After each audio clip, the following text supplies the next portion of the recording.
Olá, está começando mais um programa Resenha Livre.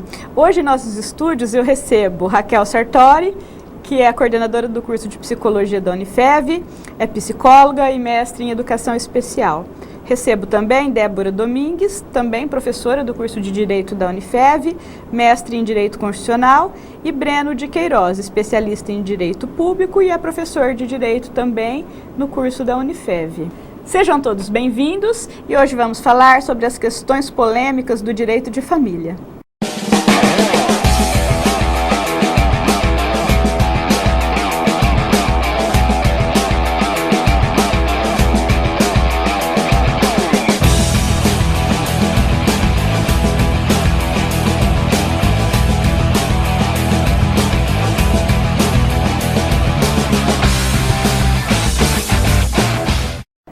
Débora, o direito de família tem apresentado mudanças muito significativas. Inclusive, a gente tem hoje uma concepção de que não existe mais a família, e sim as famílias, né? Mudou muito. Então, hoje a gente tem famílias que são constituídas por avós e netos, por casais homossexuais, monoparentais, que é só o pai, só a mãe. Então, a propósito de todas essas controvérsias, eu queria começar questionando como é que está a situação do casamento homoafetivo. Bom, o casamento homoafetivo, ele teve uma evolução durante toda o direito, né? Durante toda a evolução do direito. Antigamente, eles tinham que comprovar que eles adquiriram alguma coisa juntos. Hoje, hoje é possível eles casarem com o casamento civil. Mas isso foi estabelecido por lei? Não. O que aconteceu? Gradativamente, eles conseguiram conquistar os seus direitos. Primeiramente, eles tiveram direito à união estável. Que difere do casamento em quê? Sim. A união estável, eles não precisam ter um casamento civil. Né? Então, a união estável, eles constituem os seus direitos, o patrimônio comum, e esse patrimônio pode ser dividido pelas pessoas, né? Por esse casal, em caso de separação ou em caso de sucessão. Isso foi dado em 2011 pelo Supremo Tribunal Federal, o reconhecimento da união estável. A partir do reconhecimento da união estável, foi que os juízes começaram, já que a união estável ela é permitida por um casal homoafetivo, esta união poderá ser convertida em casamento. Entendi, mas qual é a diferença entre a união estável e o casamento em termos de benefícios, vantagens, segurança? Não, em relação a isso, ambas têm os seus efeitos e as suas seguranças. Então, ambos vão dividir o patrimônio comum adquirido após, né, a união estável ou o casamento. O que eles adquiriram, o que eles entenderam que foi um grande avanço? Eles poderem fazer o casamento homoafetivo com o registro, a habilitação, até o Breno vai poder falar melhor dessa parte, porque tem uma resolução do CNJ, do Conselho Nacional de Justiça, que proíbe os cartórios eles exigem que os cartórios façam a habilitação desse casal para eles poderem casar. Então, assim, em termos de benefício, os benefícios, tanto adquiridos pela união estável quanto pelo casamento, eu acredito que sejam os mesmos. Inclusive com relação aos benefícios previdenciários? Os benefícios previdenciários foram bem antes do casamento, da união estável, já era dado pelo INSS. O INSS já entendia que o companheiro homoafetivo tinha direito à pensão por morte. Então seria mais a questão de você ter uma certificação, sim, que como se fosse uma aceitação social para que aquela união tenha o aspecto de legitimidade, sim, assim como dos casais heterossexuais. Mas se um casal de homossexuais vive junto, está em união homoafetiva e não se preocupa com isso, então não precisa casar, eles não vão ter mais nada assegurado além daquilo que... Se eles não casarem, caso haja uma ruptura ou falecimento de um deles, esse vai precisar ingressar com uma ação para provar a união que existia entre eles. Com relação, você falou no caso de morte, com relação à herança, por exemplo, aquele que falece, sendo solteiro, a família teria não tendo filhos, né? Se tiver filhos ou se não tiver filhos, são situações diferentes. Então, imaginar um casal homoafetivo que não tenha filhos e um deles falece. É a mesma situação se estiver casado e se estiver apenas em união estável? Se estiver casado, ele já tem a legitimidade para pleitear essa herança. Ele já pode pleitear essa herança. Agora, se eles não forem casados... vai facilitar. Vai facilitar. O casamento na questão da herança facilita. Sim, tanto a solução da questão da sucessão. Sim, tanto o casamento quanto a união feita lá no cartório, né, com a escritura pública de união estável. Se ele não tiver constituído isso, ele vai ter que ingressar com uma ação para provar a união estável, que aí a gente não fala mais de casamento, a gente fala da união. Provando a união estável, ele terá direito... Então, pera lá, são 3 formas. Sim. A união estável, que a pessoa só mora junto, não fez papel nenhum. De fato, né? A união estável de fato. Mora junto como se fosse casado, sim, mas não tem papel. Isso. A outra hipótese é ir ao cartório... E fazer uma declaração pública de união estável. Aí tem uma declaração pública. E a outra é o casamento. Casamento. Entre a declaração pública e o casamento, existe algum benefício, alguma diferença? Ou aí já está totalmente equiparado, até para fins de herança? Eu acredito que já está equiparado, porque a Constituição diz, né, que equipara-se. A união estável deve ser facilitada a sua transformação em casamento. Entendeu? A conversão em casamento. Então, se eles têm os mesmos direitos que um casal hétero tem, ele fazendo a declaração, né, pública de união estável, ele já tem os seus direitos equiparados. Então, é uma escolha, Brena. A pessoa escolhe, eu quero casar, eu quero fazer união estável. É indiferente. Eu costumo dizer o seguinte, que a nota diferencial marcante entre a união estável e o casamento, no caso do casal, de homens ou de mulheres, enfim, casais do mesmo sexo que comparecem a um tabelionato de notas para fazer uma escritura pública de declaração de união estável, eles, na prática, eles comprovam retroativamente o tempo que eles viveram juntos. Então, eles comparecem e dizem, eu, fulano, e também ciclano ou ciclana, vivemos em união estável desde a data tal. Essa produz um efeito retroativo. Ao passo que, se esse casal comparece na mesma data que ele fosse fazer a declaração de união estável, num registro civil de pessoas naturais para fazer o casamento homoafetivo, com a celebração do casamento, presumir-se-ia que, a partir da celebração, eles passariam a viver juntos até que houvesse o divórcio ou a morte de um deles. Então, a diferença marcante entre uma e outra é a questão probatória. Na declaração de união estável, você prova para trás. Então, quer dizer que a declaração, nesse sentido, ela é mais vantajosa. Porque, no caso do casamento, você teria ainda que depois provar esse tempo anterior. Então, exatamente. Então, o que seria o mais interessante? Você fazer a conversão da união estável em casamento. Porque você consegue dar o efeito retroativo e também, a partir dali, ter essa presunção dessa união entre ambos. Entendi. Então, a melhor situação seria ir ao cartório, realizar a união estável com a data do início e depois converter em casamento. Exatamente, isso é possível. Mas isso é possível, isso é feito no cartório de registro de pessoas naturais. Comparece e diz, eu quero converter a minha união estável em casamento. Com isso, ele comprova, tanto retroativamente, como dá a presunção que a partir da celebração eles estão juntos, até que sobrevenha um divórcio ou um falecimento de um deles. Pensando que eles já estejam juntos, né? Sim. Se for dali para frente, eles vão fazer o casamento e vão... Quer dizer, então começou a namorar, mas ainda nunca morou junto. Então é melhor já casar. Já casar. Se já mora junto, já é melhor fazer a união estável primeiro e depois converter. Porque aí assegura melhor a relação. Perfeitamente. E retroage, né? Pensando que no futuro pode acontecer algum acidente e algum deles ficar inválido e precisar de um documento, questão sucessória de herança. Então, se a pessoa, o pior cenário seria esses casais ficarem sem ter nenhuma comprovação, porque a união estável é uma situação de fato. Então, ela precisa ser comprovada no futuro, se necessário for comprovada. Então, antes fazer, por exemplo, só a escritura de união estável.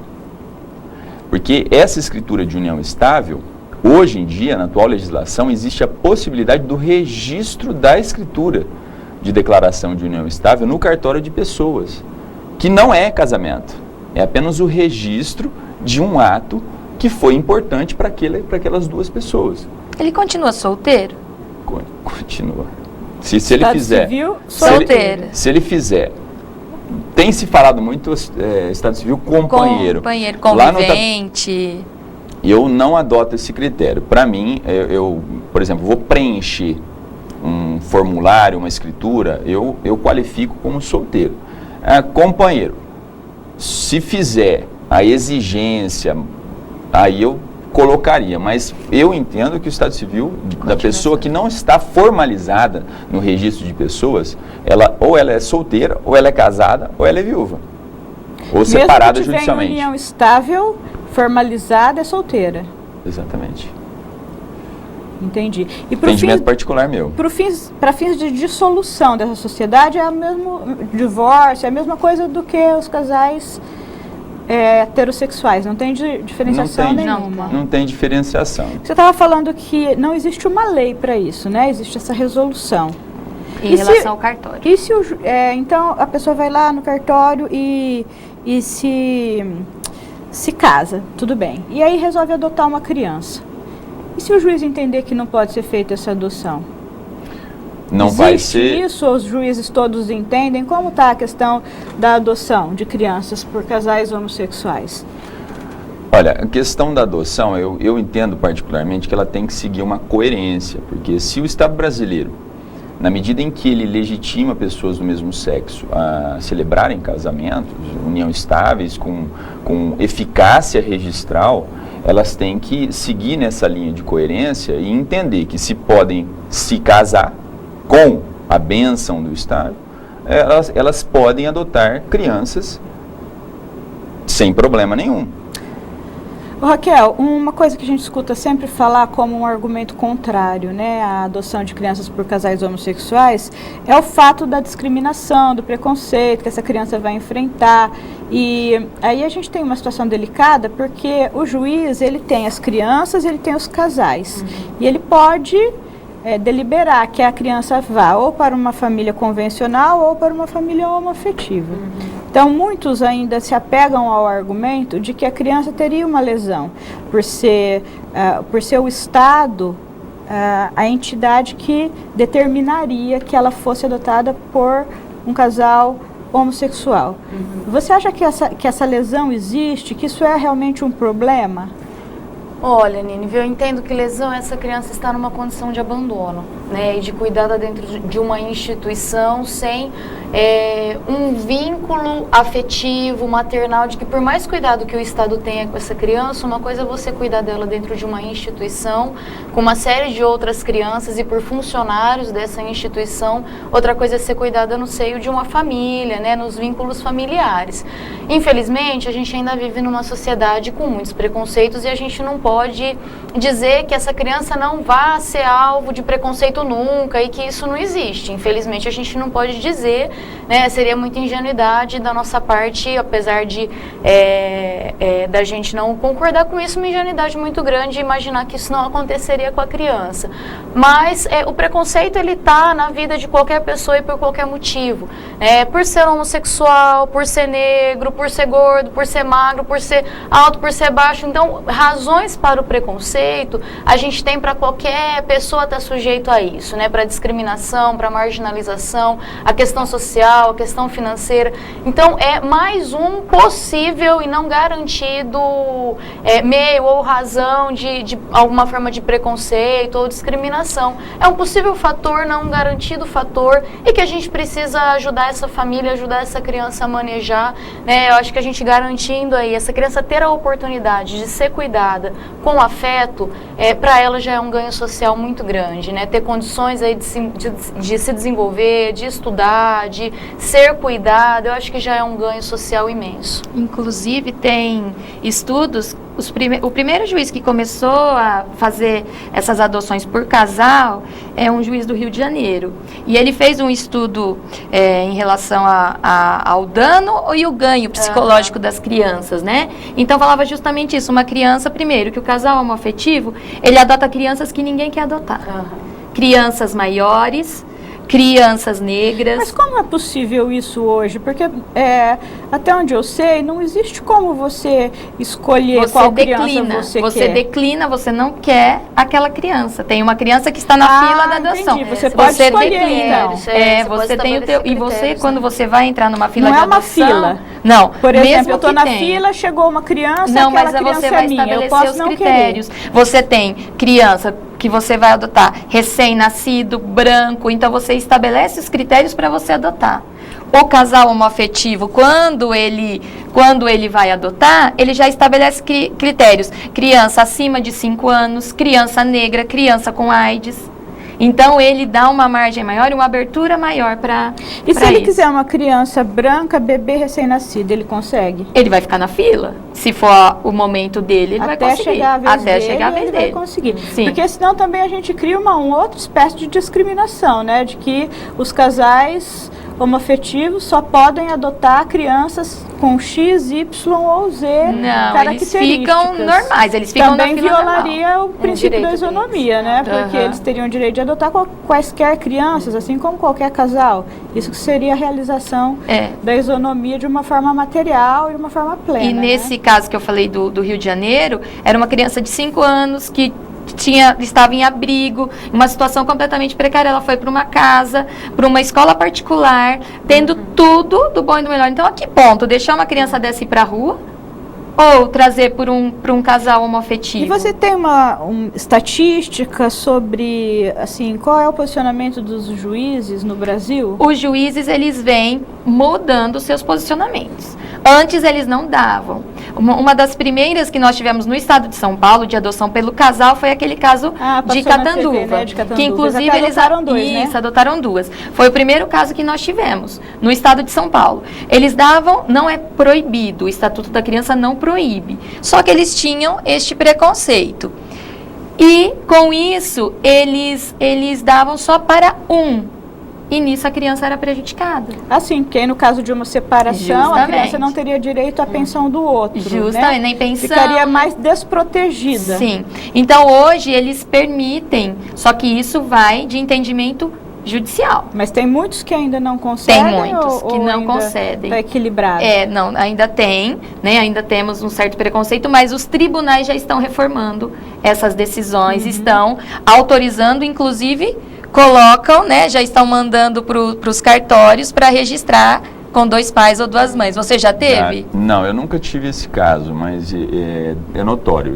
A gente acompanha as notícias dos órgãos especializados da nosso trabalho e a gente vê que os casos vêm se proliferando muito. Não só, às vezes, no caso específico da adoção, eu nunca tratei, mas a gente sabe que tem casos de uma criança ter 2 pais no registro, mais a mãe. Então, aparecem 3. Até isso. Então, dependendo da circunstância e dos motivos... 2 pais no registro? Aconteceu um caso a mulher teve um filho que não era do marido. E o marido registrou como se fosse. Ele não sabia no momento do registro que a criança não era filha do marido. Não era filha biológica do marido. Com o passar do tempo, descobriu-se que aquele filho era fruto de uma relação, de uma pulada de cerca da mulher. Que situação. E, enfim, a criança, quando ficou sabendo que o pai, que não é o pai biológico, queria retirar o seu nome do registro de nascimento, ela se rebelou, revoltou, teve uma reação muito contundente no sentido de não querer que tirasse o nome do pai. E então o juiz entendeu que beneficiando a criança, e sempre tem esse princípio do melhor benefício da criança, ele entendeu que seria o caso de colocar o nome dos dois pais, do biológico e do pai. Que é aquela paternidade socioafetiva, né? Paternidade socioafetiva, que foi o que nós falamos aqui no começo a respeito do conceito de família, hoje é muito ligado com a palavra afetividade, né? Ligação por laços de carinho, de afeto. Esse conceito vai nesse sentido dessas mudanças de decisões que nós estamos mencionando aqui. Eu acho que a gente vem passando por uma transição muito grande, né? Antes a gente tinha o conceito de família muito vinculado a uma instituição com normas muito específicas e papéis... E paternalista também, paternalista, né? Os papéis muito bem definidos para cada um dos seus membros. Hoje a gente vê isso cada vez mais flexível, né? E o que mantém as famílias unidas é, de fato, a afetividade muito mais do que as normas sociais, né? Mas nem tão unidas, né? Porque também a gente vê muita desunião nas famílias. Gente, o papo tá bom, mas nós vamos ter que fazer uma breve pausa. Fique por aí, daqui a pouco a gente volta.